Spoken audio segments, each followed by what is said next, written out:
అనంతబాబు తల్లి. అమ్మ 100 రోజులు మన ప్రభుత్వం ఏర్పడిన 100 రోజుల్లో గంజాయికి చెక్ పెట్టే బాధ్యత నాది.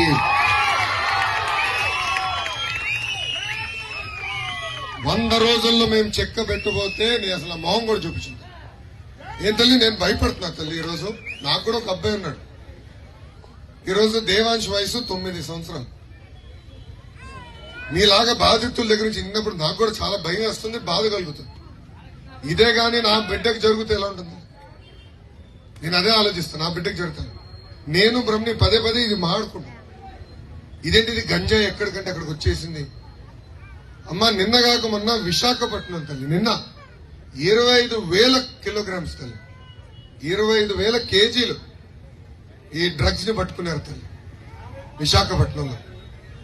బాబు గారు ఉన్నప్పుడు ఏనాడైనా గంజాయి గురించి ఇన్నేమో తల్లి? బాబు గారు ఉన్నప్పుడు ఏనాడైనా గంజాయి మన దరిదాపులు వచ్చేదా తల్లి? బాబు గారు ఏం చేసేవారంటే ఇదంతా ట్రైబల్ ఏరియాలో కొన్ని ప్రాంతాల్లో పండిస్తారు తల్లి. బాబు గారు డ్రోన్లు పెట్టి పంపించి ఎక్కడ పండిస్తున్నారు చూసి పోలీస్ స్పెషల్ పార్టీలు పంపించి మొత్తం తగలబెట్టించారు తల్లి. బాబు గారు అదే భయపడుతున్నారు. అన్నిటికీ నా దగ్గర పరిష్కారం ఉంది. గంజాయిని ఎట్లా మనం కంట్రోల్ చేయాలి. పంజాబ్ లో ఉడతా పంజాబ్ అని సినిమా ఉంది తల్లి. అమెజాన్ ప్రైమ్ లో ఉందనుకుంటా. అది చూడాలి ఒకసారి.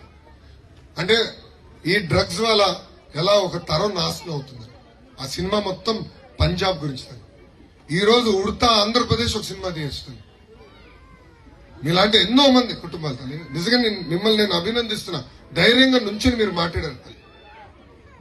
ఇక్కడ చాలా మంది భయపడుతున్నారు, చెప్పేదాన్ని కూడా భయపడుతున్నారు. పక్కన వాళ్ళు ఏమంటారో అన్న భయంతో బతుకుతున్నారు. అది పోవాలి తల్లి సమాజం. ఇది కేవలం కుటుంబానికి సంబంధించింది కాదు, మొత్తం సమాజానికి సంబంధించిన విషయం. అందుకే అమ్మా చాలా ముఖ్య కంఠంతో చెప్తున్నా, మొదటి 100 రోజుల గంజాయికి నేను చెక్ పెడతాను. రీహాబిలిటేషన్ కేంద్రాలు ఏర్పాటు చేయాలి.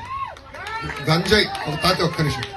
గంజాయి ఆపుతాం ఒక భాగం, కానీ అది అలవాటైన పిల్లల్ని బయటికి తీసుకొస్తాం ఒక పెద్ద పరీక్ష తల్లి.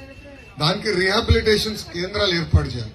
అది ప్రభుత్వం చేసే బాధ్యత మేము తీసుకుంటామని ఈ సభాముఖంగా నేను హామీ ఇస్తున్నా. ధైర్యంగా ఉంటాం.